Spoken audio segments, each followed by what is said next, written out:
Uh, so as many of you know, and our overseas guests will have heard us say over and over the past couple of days, Europe will vote in a couple of weeks.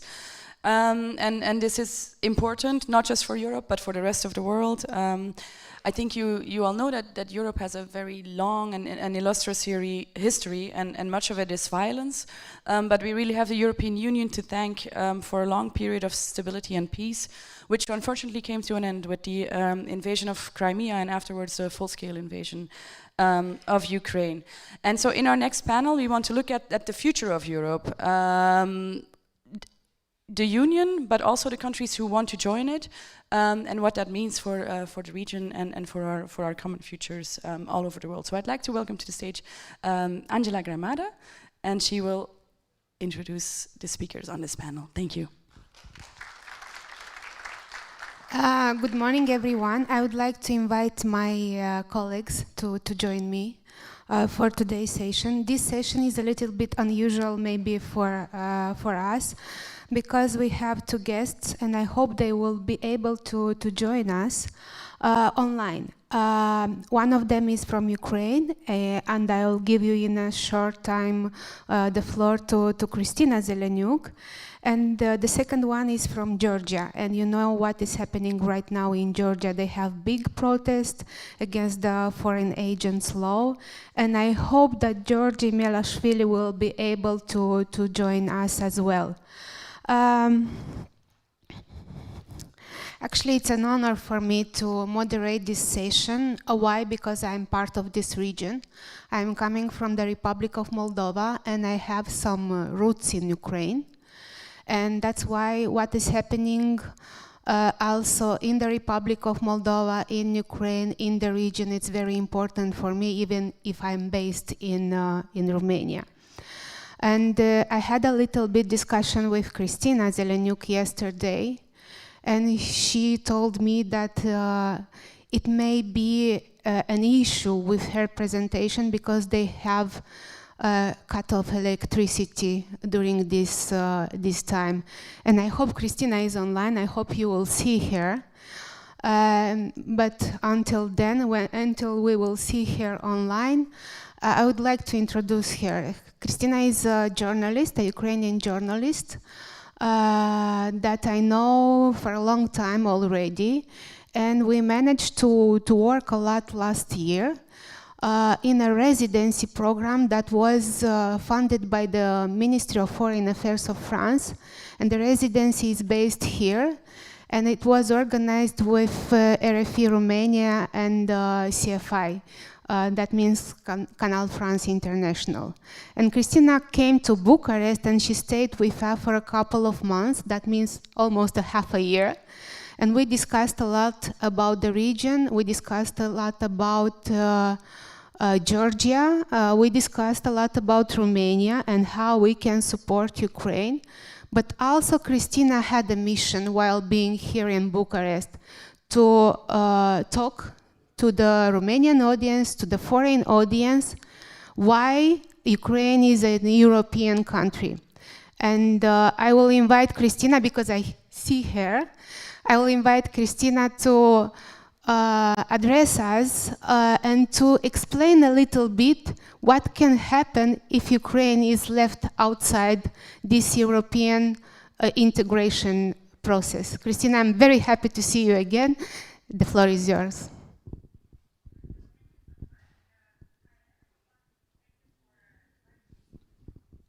Distinguished panel. Do you hear me? Yes, we can hear you. Great. So as Angela told yesterday, I hear my echo. Can we fix it somehow?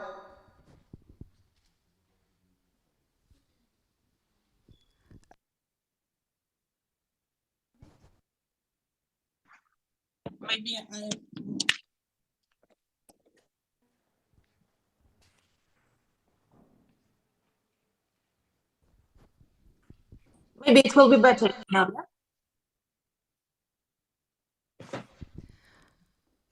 Can you hear us, Kristina? Yeah. Okay, you can start. Yeah, Angela, you forgot to tell. Oh, there is no echo. Thank you so much. You forgot to tell the audience that last year, together with you, we were in Georgia, in Tbilisi. So we, together with you, we were trying to figure out what is going on in Georgia. And right now we see those protests that are going on about this foreign agents law, but nevertheless we're talking about Ukraine right now. Thank you so much for giving me the floor the first, because from the beginning of this week we have blackouts again, because Russia destroyed over 50% of Ukrainian critical infrastructure. That's why it's really hard for us to manage and organize the electricity, both like for manufacturing companies and for ordinary people. About EU integration, I wish I had a plan of our of my speech today, but yesterday we had a very long and detailed conversation with our President Zelensky. So if the audience maybe have some questions also on this about our front line, what is going on there, what is going on inside Ukraine. Of course, I will answer all the questions, but about the EU integration, our diplomats said recently, I won't tell who exactly said this phrase, but it's very fruitful for our discussion. So the phrase is that the Ukraine's EU membership can be on the map of ending the war. So what we see right now is that before the anniversary NATO summit, for example, Ukraine won't get there an invitation, official political invitation to join the alliance somehow in the future. I don't know, in 5 or 10 years. It's a common view both in Ukraine and in the key Western capitals that Ukraine's membership in NATO can be only possible after the end of this war. But when we're talking about the EU membership, it isn't clear yet, because Ukraine fulfilled for now all the requirements made by EU Commission for Ukraine, both for Ukraine and EU to officially open the negotiation process, both for example, Ukraine and Moldova. But we see right now that we should wait, because this process won't start before, I guess, the EU parliamentary elections. And the main, I guess, problem is one country for us right now is Hungary. So Hungary is blocking the official, the opening of official negotiations for Ukraine to join the EU. And the second part of my brief introduction is about the condition of the end of this war. So it doesn't clear yet. We don't hear and see from the, for example, EU Council or EU Commission, if it is the condition for Ukraine to join the EU, the end of the war. Because what we see in the past, what we have seen in the past, for example, for the Baltic states, it was the condition because, for example, Estonia had to implement and adopt in their parliament a special law that about demilitarization of the border, if I'm not mistaken, between Estonia and Russia. So I just outlined the main challenges for Ukraine, and will pass the word to Angela. Christina, thank you very much. I hope you still have a couple of minutes because I would like you to hear what is saying to. Okay, great. I hope you still can stay a little bit with us. Okay, great. Yeah, for the end of the session. Okay, because I want to pass the floor to your colleague from Georgia, and I will invite Mr. Melashvili online. I cannot. We can see you. Good morning. Mr. Melashvili, can you hear us? Great, great. Just a sound check for the audience. And after that, I will invite you to deliver your speech and to tell us a little bit about what is happening right now in the streets of Tbilisi. Well, good morning, first of all. It is a great pleasure to address one of my favorite towns, Bucharest, and I always find it very nice to have a chance to talk to the audience in Romania. What's going on in Georgia right now is a very complicated and complex issue. We have huge protests going on in Tbilisi for the last almost 2 weeks.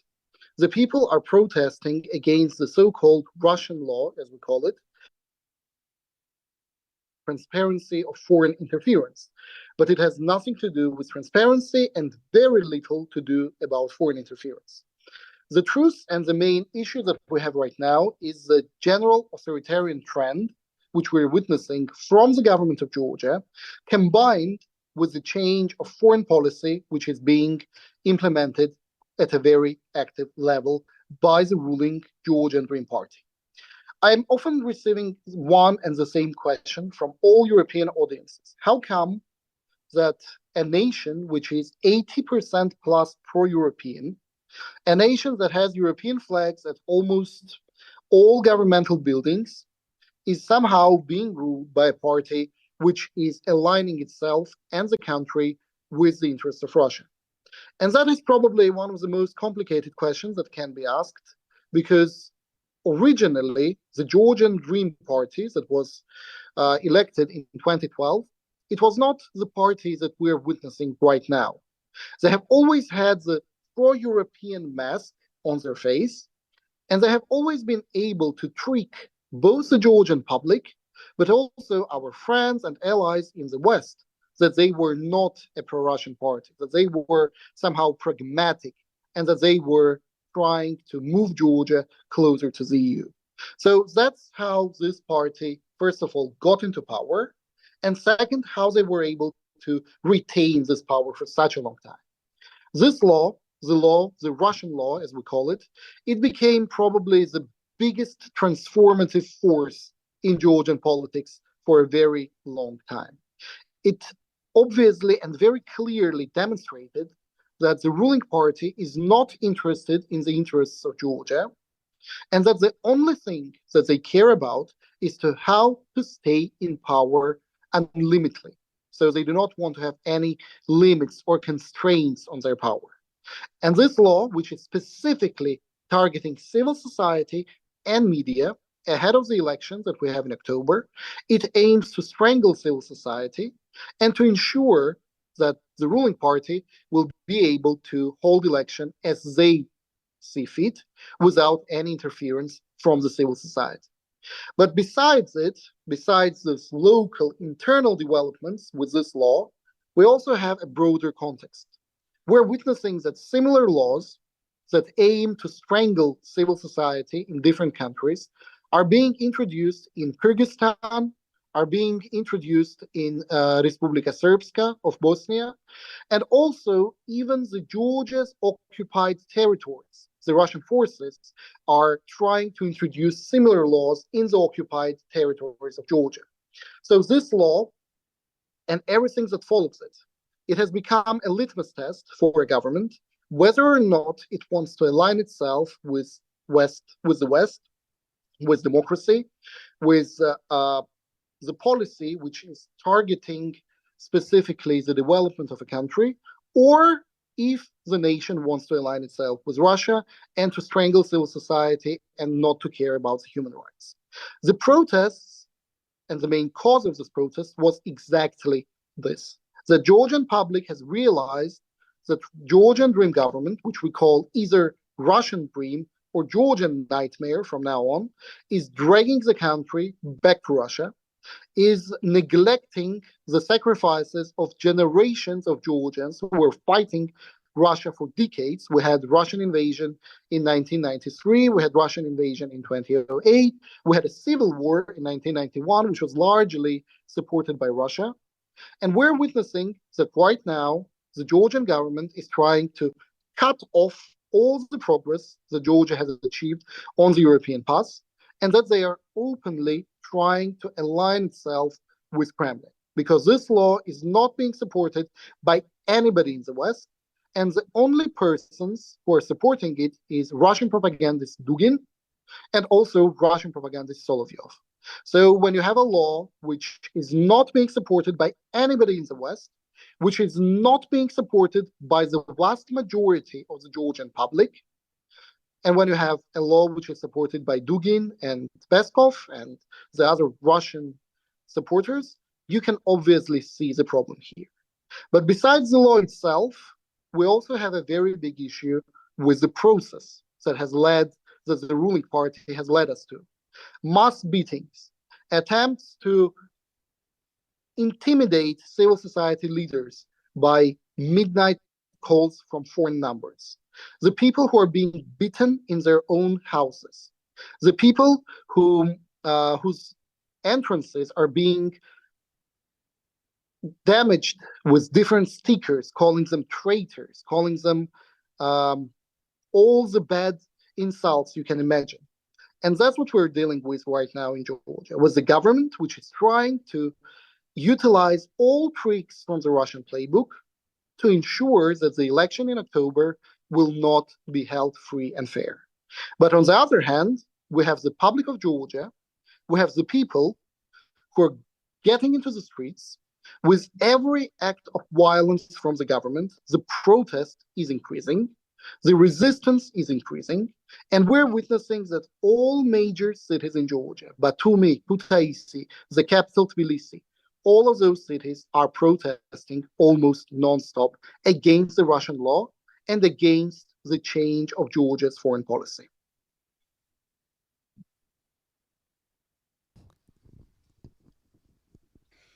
Thank you, George.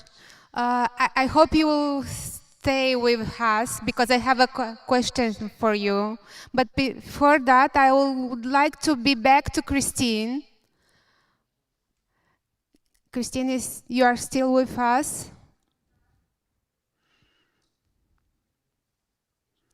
If not, then I will address a question. Oh, Christine is with us. So, I saw that you joined a lot of events during the last year, and I know that you have to explain to the international audience what are the main challenges for Ukraine. But I would like to ask you, what kind of support and what kind of understanding we have to provide, support to provide to Ukraine, and what understanding to avoid while talking about the Ukrainian needs, and especially when we are talking about the democracy. I guess the very important issue right now, both for Ukraine and European countries, is Christine, we cannot hear you. I will ask my colleagues from technical support. Please continue. Do you hear me? Yes. Okay, great.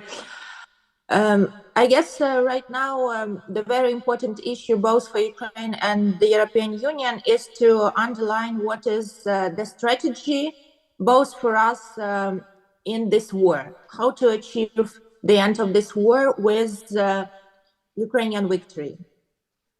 what we see right now from Ukrainian perspective, both in the US and the key European capital, it's not clear yet. On the third year of the full-scale invasion, Russian, I mean, what is their strategy in this war? A couple of weeks ago, we had a close meeting with one of the European diplomats here in Kyiv.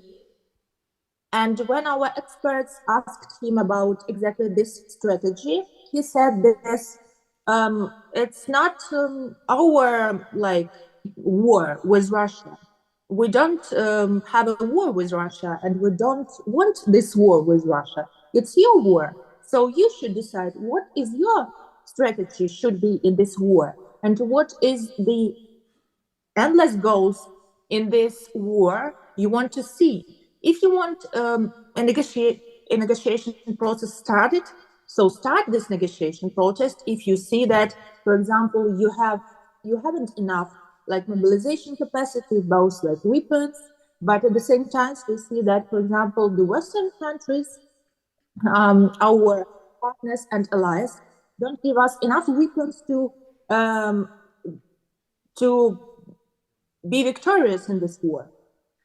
So, and it depends also on our European integration process, because it doesn't clear yet what exactly regions Ukrainian government will control by the end of this war, when we will be de facto integrating to the European Union.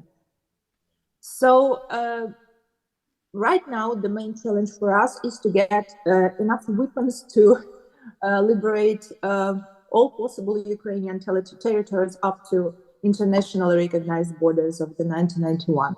But we don't see this willingness inside our main partners and allies. Thank you, Christine. Mr. Melashvili, I have a question also for you to address. Yesterday, I had a small discussion with a Georgian expert, and I asked her what kind of support do you need from civil societies of other countries.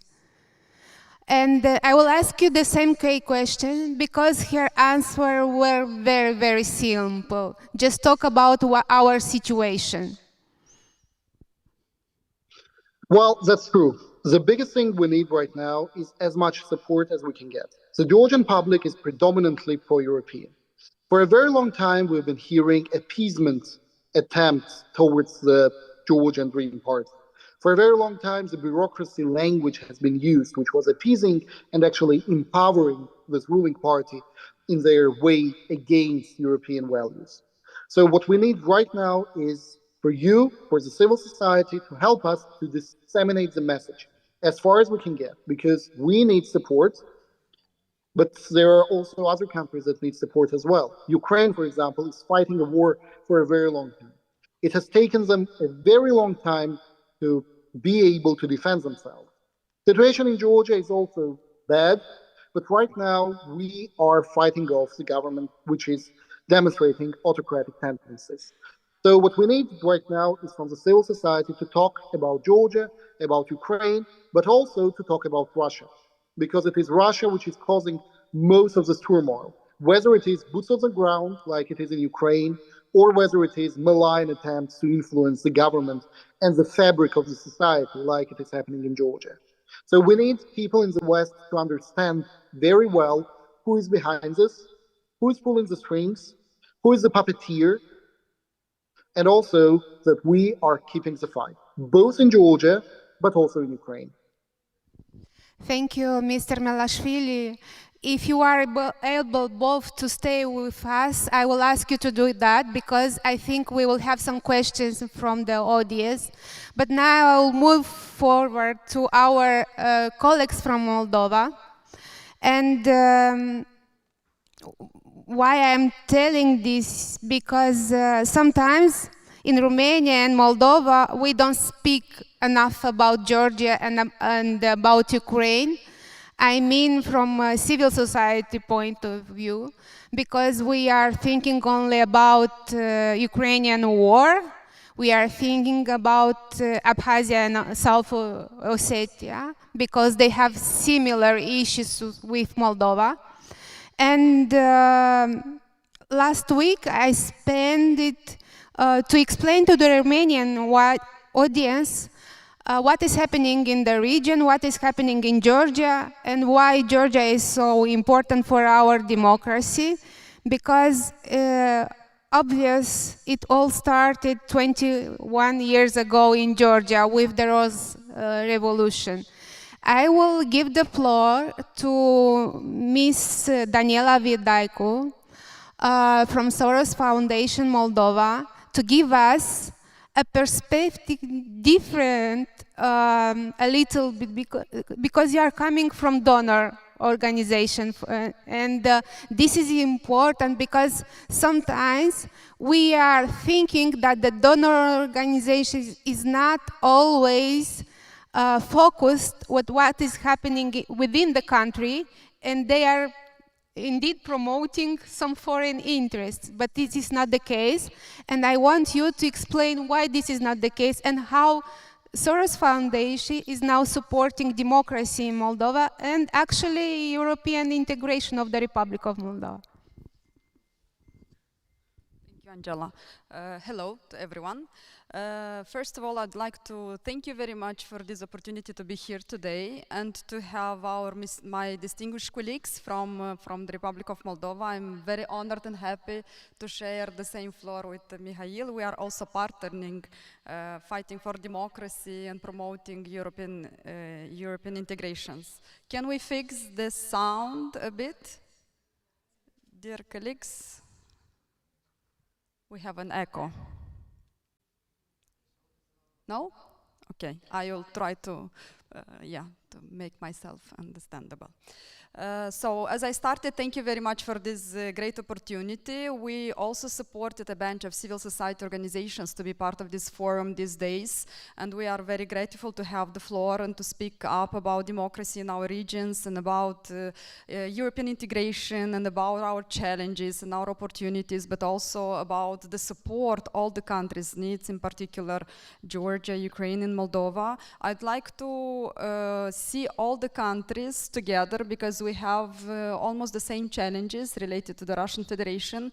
We all have the same peculiarities when it comes to occupied territories, and we have the same problems related to this. Just some points, and I will answer to your question, Angela, about donor and civil society support. Coming back to the Georgian situation, we are very much following what is happening in Georgia together with our colleagues from civil society. We are very solidary with what is happening there, and the Soros Foundation and the foundation in Georgia, our sister organization there, is very much worried about what can happen afterwards. One of your colleagues from your sister organization was blacklisted 1 year ago because he criticized the government because they did not did enough for the European integration of Georgia. Well, this is speaking about how the civil society should be supported furthermore, and what kind of solidarity we need to show and to support our colleagues from civil society, and how complicated and complex our political frameworks in all our 3 countries are. So about Georgia and about foreign agents law, for example, in Moldova, in the Transnistrian region, you know all that we have this occupied region. We also have this law already in place for the 2nd year, I guess, or the 3rd year. So we already are facing the same situation in the Transnistrian region, and we are facing a worrying situation that we have a shrinking space for civil society in the Transnistrian region. So when it comes to, for example, political rights, it's absolutely very complicated to work with civil society there because there is no space. And people are very much stressed, and our civil society colleagues, they do not have the opportunity the space and the platforms to work, to speak with people and to encourage people to think more critically, to see and perceive in the correct way the disinformation and propaganda. So it's absolutely complicated. So I do really feel what is happening in Georgia, and we are absolutely solidary with what's happening there. When it comes to Ukraine, we are also following and closely working with our Ukrainian friends and Ukrainian colleagues, and we are trying also to support them when it comes to the European integration process, because you know that civil society is very much involved in different discussions and negotiation phases. So we are supporting also our friends and colleagues from Ukraine to be also actively involved in these platforms and be heard, and to speak up their perspectives about what is European integration, what kind of challenges we have in this phase or in this exercise and process. So back to your question, Angela, about how we are seeing Soros Foundation is perceived both as a donor organization but also a civil society player, because we are quite actively involved in civil society platforms, at least in the Republic of Moldova. We are trying to be very closely involved together with our partners, with independent media or civic activists from all over Moldova and from Gagauzian region or from other regions. We are trying to help both the civil society to be capacitated, to be able to speak with people and with citizens, speaking about direct democracy, to inform correctly the people, to give to the people the right information, the right perspectives, to invite different people and different experts to be more close to the population, to explain what is European integration. Just because Moldova is very much affected by disinformation and propaganda, and it's a very complex and complicated issue and matter in Moldova now related to the upcoming elections, because we will have a presidential elections, we will have a referendum on EU integration. So these important exercises, which are democratic exercises, are very much put in danger because of the disinformation and propaganda. So we are working a lot with civil society, but we are also supporting different processes related to the European integration when it comes to expertise. So we are trying to help with the expertise we have, but also to involve international expertise for the technical work the authorities are doing when it comes to EU integration. And I'm speaking here about harmonization of legal framework, national legal framework, or implementation or monitoring of domestic reforms, so that Moldova would be sustainable in its European integration process. So from our perspective, we have a lot of challenges in Moldova, and this is very much related to the Russian propaganda. I will go back to this point. And it's very much related to the Russian invasion in Ukraine, because Moldova, as we all know, it's a teeny country, a small country, and we are very much dependent on what our neighbors are doing and what is the dynamic in our neighboring countries. So, of course, Moldova is very much affected by the Ukrainian dynamic there and by the Russian invasion, just simply because we are very much connected logistically with Ukraine, and from economic point of view, we are very much relating on Ukraine. We are very much interconnected still with Russian Federation, with our gas and with our other supplies. So it's an ongoing work to transform actually the country and to make sure that this process is irreversible, so that the domestic reforms will do the effect that people are waiting for. This year, we all know, speaking about democracy, it's absolutely important for Europe in general, because we have the elections, but also we have various dynamics around Europe, right? So everything is very interconnected, and Moldova is very much affected by everything. What Moldova is expecting, we really need to support the negotiation to start and to be opened, the European integration negotiations, because this will give us the opportunity to move forward domestic reforms. And why I'm also mentioning so many times domestic reforms, because people are waiting for domestic reforms. And the impact of the domestic reforms will give more power to people to fight for the European integration, because now it's about a fight, to be honest.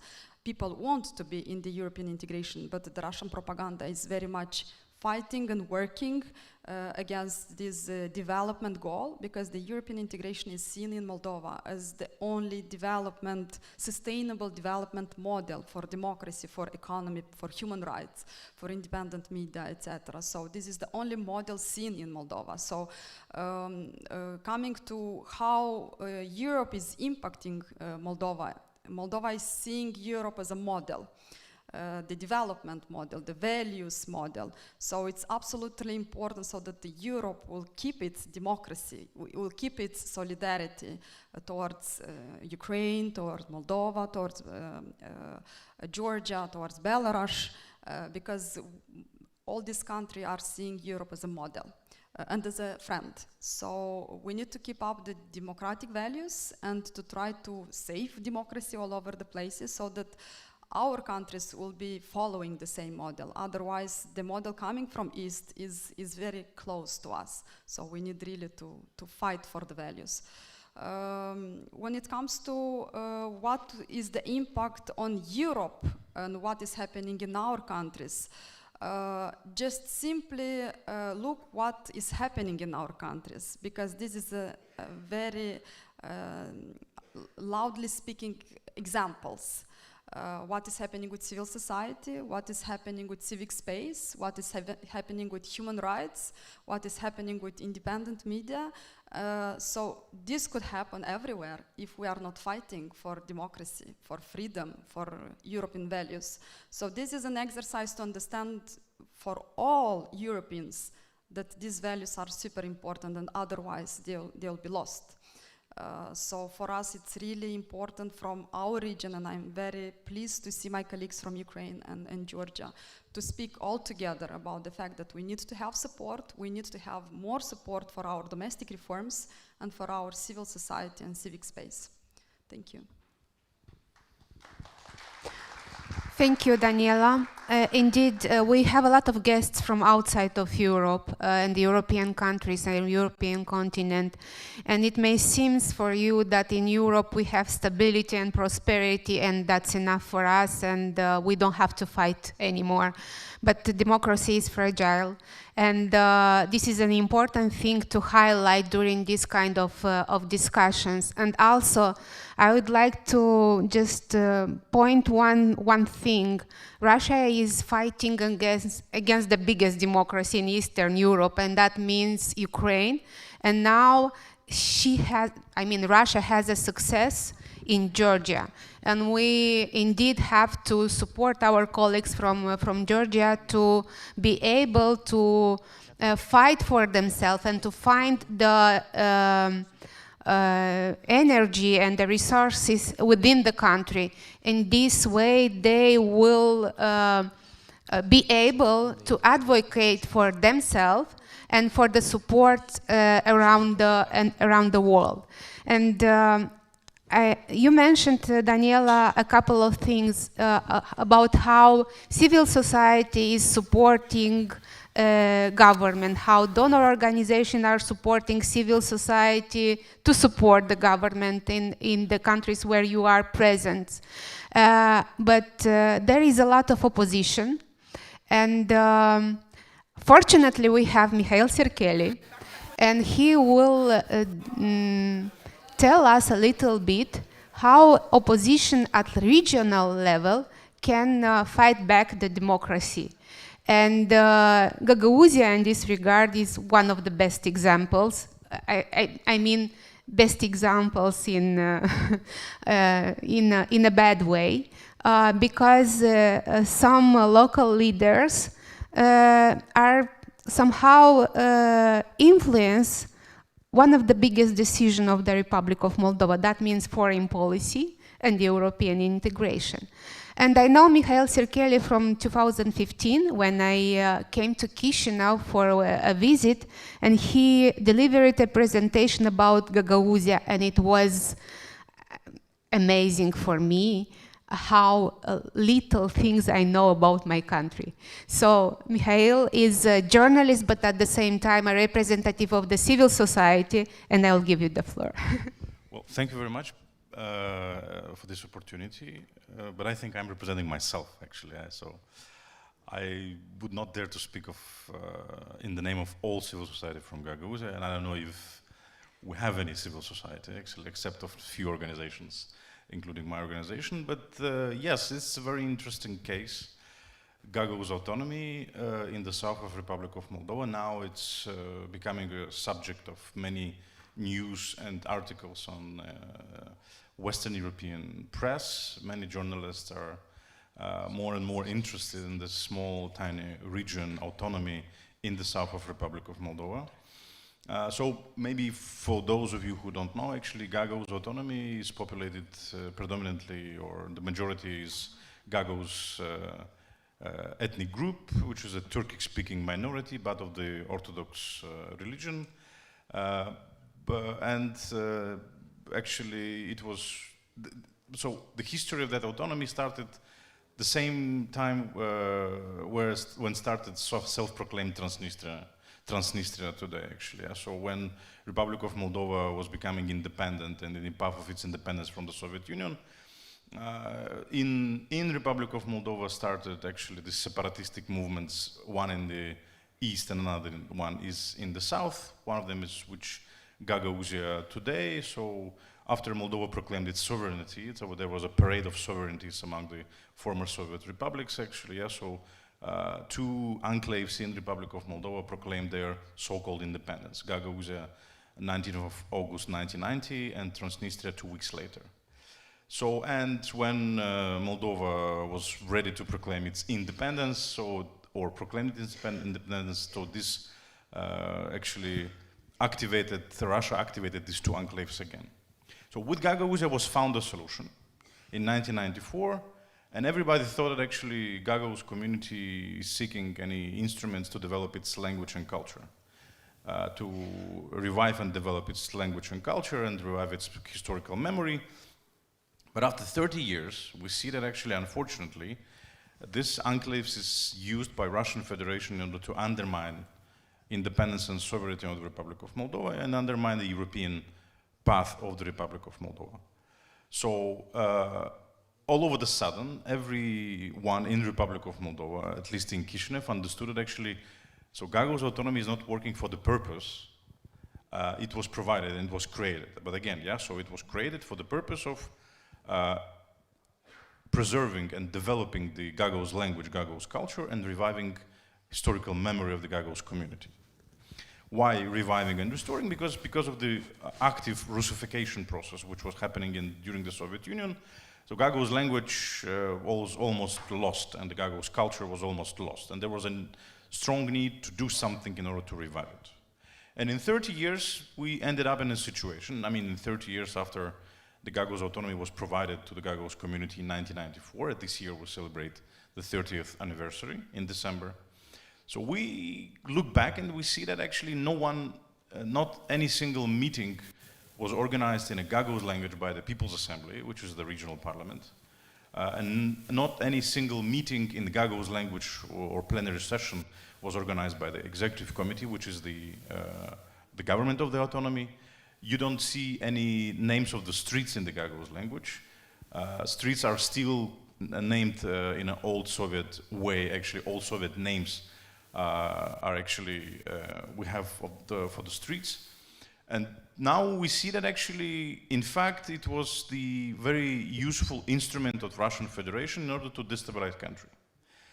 Why destabilize and why against the European path? For example, I'll give you one example.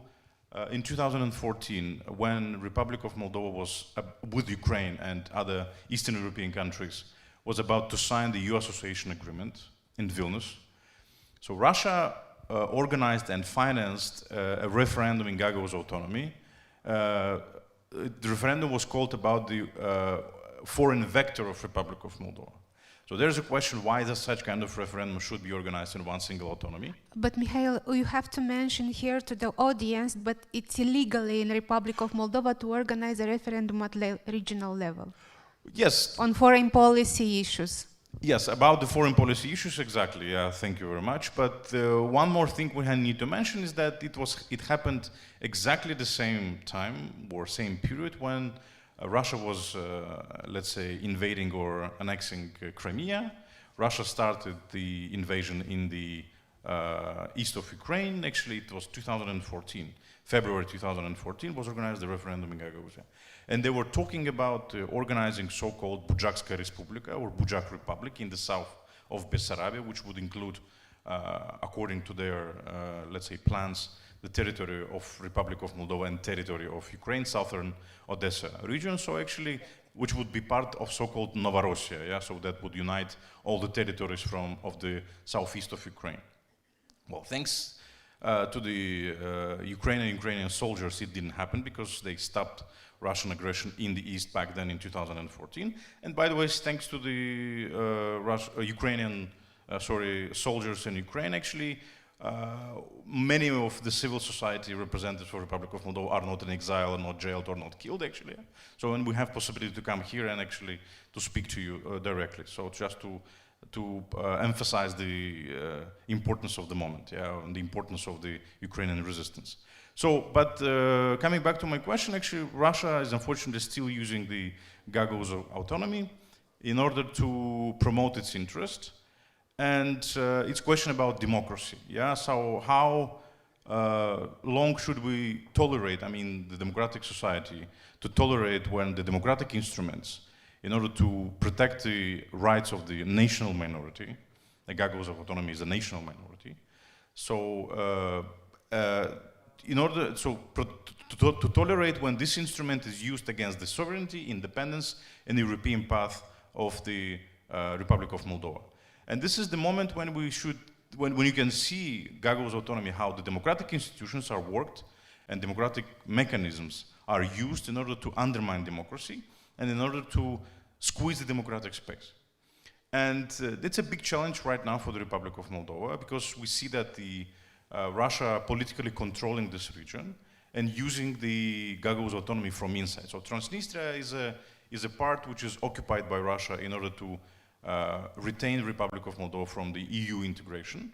And by the way, Gagauzia and Transnistria see its role, as they say, I mean the political leaders in Gagauzia, as they say, we see the Gagauzia and Transnistria as anchors of the Moldovan statality. Meaning that they, by statality, they mean actually keep Republic of Moldova under the influence of Russian Federation and keep Republic of Moldova from the EU accession, yeah? So, and Russia, unfortunately, is quite active and quite successful in certain ways, including in Gagauzia, in actually fulfilling this goal. And here, when I come to my last point, actually, I think that democracy and people that are actually share democratic values should be more defensive. Yeah? So democracy should be more defensive in order to not let people that actually use democracy in order to undermine democracy to succeed. So, and we, with the support of the international donors, including Soros Foundation, actually are trying to inform correctly people, to present different opinion, and to fight Russian propaganda and disinformation every day. Thank you, Mikhail. We are enough fortunate to have a couple of minutes to address questions to our speakers. And I have support, one of my former students, actually, who would like to address a question. Hello. Yes, please present yourself, and I would like to ask you to whom you address the question. Okay, my name is Stefan Bauer from Munich, and I would like to address my question to Ms. Vaidaicho. I completely share the view that this is a fight between democracy and a dictatorship, all what you're describing here. And you're describing also the propaganda which has been implemented in the countries. However, from what I know, there's also a number of certain quantity of success of this propaganda. So people are following. We had demonstrations also in Georgia for the government. The Caucasians, as far as I know, also are supporting a pro-Russian view. What is the key reason, or what are the key points why people are following this propaganda? This would be of my interest. Thank you. It's a very good question, and thank you for addressing this question. I think we all need to see, probably it will sound a bit romantic, but Moldova is a study case because we really have a big problem with propaganda and disinformation. Why people are following? I have my colleague here, a journalist, and probably he will help me to reply to your question. We are doing a lot of intellectual work to understand why people are following, actually. So one answer would be that people are very close to the former USSR cultural space, which is not exist anymore, but they are somehow attached to it. So the Russian Federation is using very smart this instrument to influence and just to play with the feelings of people, playing with their good memories from USSR and stuff like this. So it's a kind of melancholia, and it's very much played. Probably this is one, I mean, a kind of philosophical explanation. The second, Moldova was very much affected by various crises. And this is very much related to the Russian invasion. And our economy was very much affected, our security was very much affected. Our social security was very much affected by the Russian invasion into Ukraine. And of course, the war is affecting very much the spirit of people, the trust of people, the good willing of people, etc. So this is also a feeling of fear that it's very much propagated, actually. And it's very much used. So one narrative is that the European Union will bring the war in Moldova. The European Union, together with NATO, will destroy the country, will destroy somehow the good friendship that we have with our neighbor Russia. We are not neighbor with Russia, but this is the narrative that our good friend and neighbor Russia Federation. So this is another probably explanation. The third explanation is that we still need to work with independent media, and we had a lot of years when we struggled a bit with independent media because we had the Communist Party, we had other parties that somehow diminished somehow the space for independent media, and we are working now to enhance their capacities so that we can produce more media content, local media content produced by local journalists, so that we have really good information. I will stop here probably, and I'll give the floor to Mihail, because probably Mihail will give the perspective from the journalistic side. Well, thank you very much. Just to add a little bit. Well, from one side, answer can be very simple. From the other side, not really. The simple answer is that why Russia is succeeding, and why Russia is succeeding in Gagauzia in particular, and not only in Gagauzia, but among the Russian-speaking community of Republic of Moldova. And the Russian-speaking community of the Republic of Moldova is much bigger than Gagauzia, yeah, for example. It includes also, by the way, Ukrainians which are living in the north of Republic of Moldova. They consider themselves as Russian speakers. Bulgarians, which are also living in the south of Republic of Moldova. So it's a community about 20-25% maybe, yeah? And why Russia is succeeding, again coming back to Gagauzia? Well, first of all, because almost 25 or 30 years, the people that are believe in democracy think that everybody believes in democracy. But unfortunately, there are some parts that not really believe in democracy, and they share the idea of Vladimir Putin that the collapse of the Soviet Union was the greatest geopolitical catastrophe in the world. And all these years they wanted revenge, maybe, yeah, so, and Russia was supplying them with this kind of sentiment. For example, we talk about Gagauzia, all 30 years after the independence of Republic of Moldova, Gagauz community lived under the influence of Russian propaganda. So there was a Soviet propaganda, there was a collapse of the Soviet Union, and people were still watching Russian television. And they were transforming, and their opinion was transforming together with the transformation of the Russian propaganda. And they were absorbing all these ideas, all these messages, all these narratives that the Russian propaganda was sending. And they were feeding the Gagauz community, and not only Gagauz community, Russian-speaking community, with different kind of content. With the news content, political content, talk shows, entertainment, divertisement, and so on and so forth. And since 2014, we can see how Russia weaponized the divertisement as well, yeah, entertainment. So you see the entertainment talk shows, and you see how the certain narratives in jokes and so on and so forth are promoted there. And people were absorbing everything. And we now understand that the television is a very expensive toy, right? It requires a lot of resources. And we see how much Russia is investing in television and propaganda and production of content. Only Russia today, 5 years ago, got 80 milliards of rubles, yeah, which is enormous amount of money. It's only Russia today.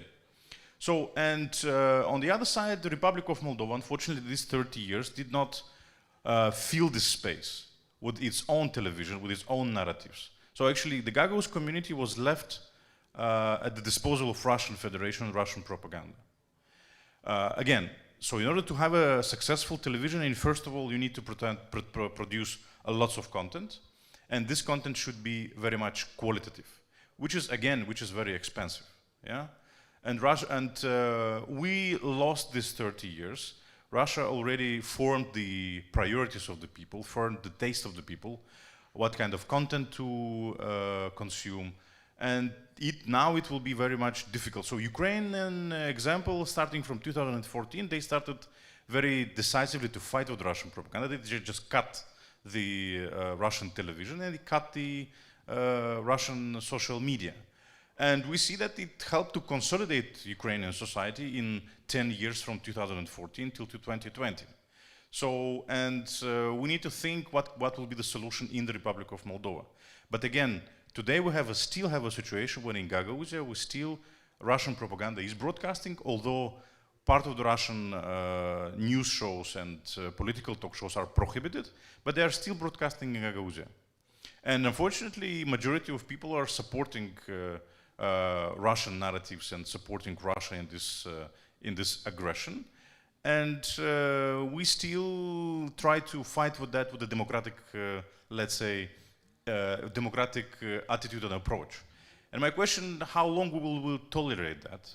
And we need to, again, coming to my main idea, we need to be more defensive in order to protect democracy from those who are trying to use democratic institutions and democratic instruments in order to undermine democracy. Thank you, Mikhail. Thank you, Daniela. We still have some questions, please. Here, Andrei. Thank you very much. My name is Salomea Romanescu. I am a diplomatic counselor for European affairs. And all my life I study about peace because my name in translation means peace. So I have to address a question to all people here and to think about violence. In both theocracy, dictatorship, and even democracy, we deal with a kind of violence, of aggressivity. Just look in Czech Republic, the attempt against the Prime Minister. And the cause, we have to address the root of the causes of this violence. I mean, the polarization, not polarity of international system, but polarization means many poor people and a small amount of rich people, if we can say like this. And we don't have a middle class, we destroy a middle class. This is a question how we can address by democracy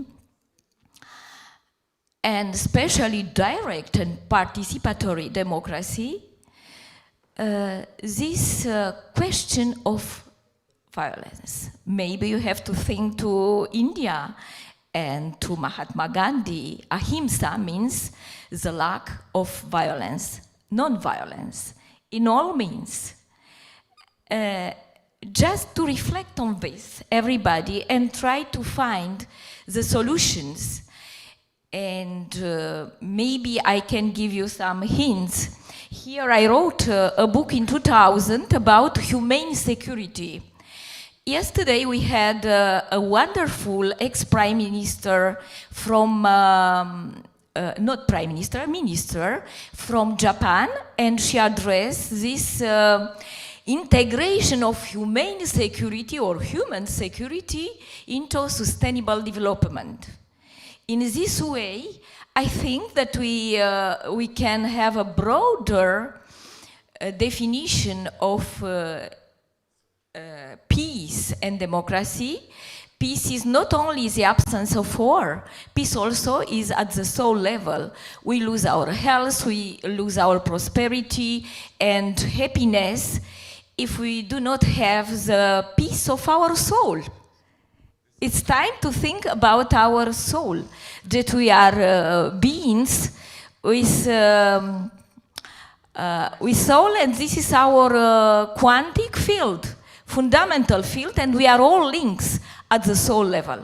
Thank you. We are a unity. Thank you very much. Just I would like to have some reflection from the panelists. Thank you very much. Thank you. I will have a reflection on this because I'm also somehow thinking a lot about peace and about war and about what is happening in our region at least. I had some discussions several years ago with my Swedish colleagues in Moldova, and we discussed a lot about peace in general before the Russia invaded Ukraine.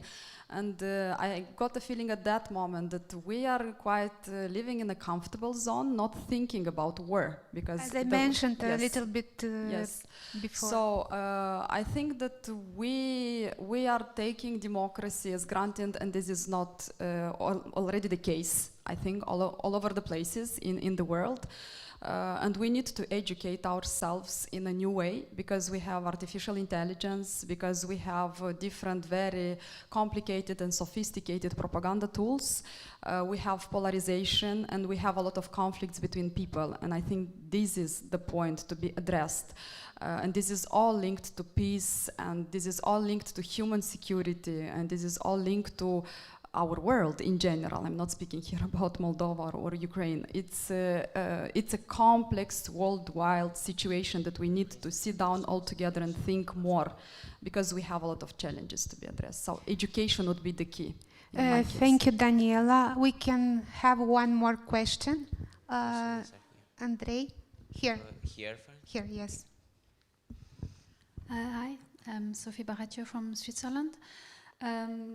I have a question to Michael. I don't know if it is a good idea, but I trying to find solution against propaganda. And my assumption is that people don't want war, but propaganda prepare the country to the war.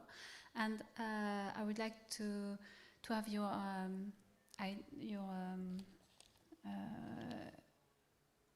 so the idea is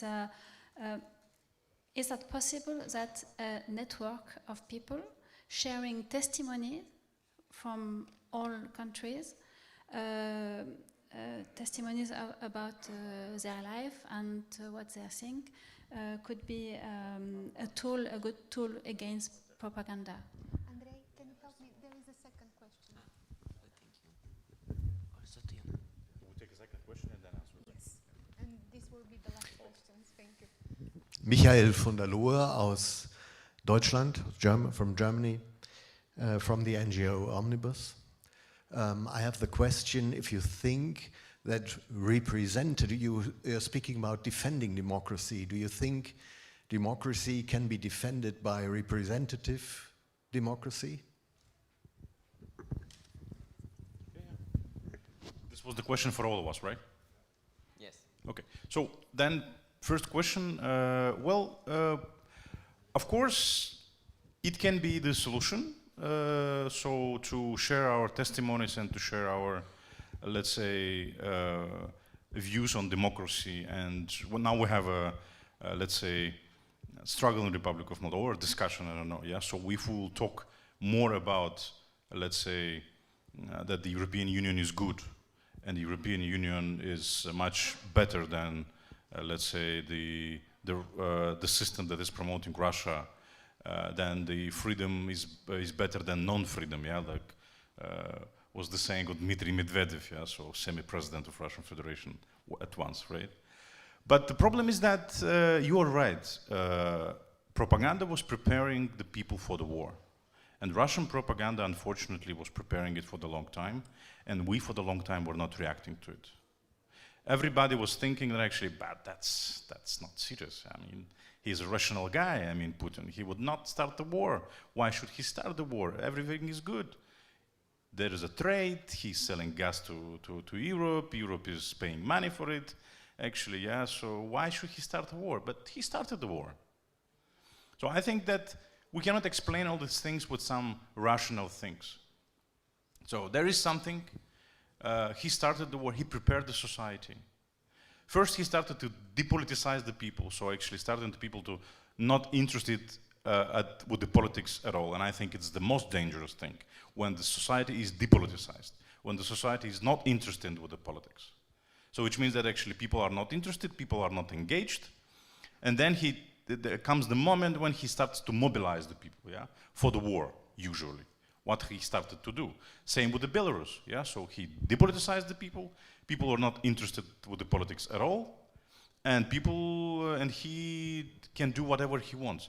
The same with Georgia. We see that they actually, from the reports, that actually it's for the first time for the last 10 years maybe, the young people started to interested with the politics, because the last 10 years they were not interested at all.